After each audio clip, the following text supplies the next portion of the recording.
শয়নাচার্য বললেন, ওরে বাপরে, আহা গোপাল, হে গিরিধারী, হে রঘুনাথ, তুমি বড় কৃপা করেছ, বড় আনন্দ আমাকে দিয়েছ। আদর করে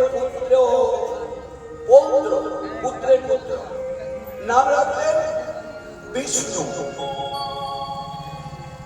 আবার কোলে করে নিতেন মাধবেন্দ্র পুরী, ওকে ডাকতেন আদর করে গোপাল বলে। আমার শয়নে গোপাল, আমার স্বপ্ন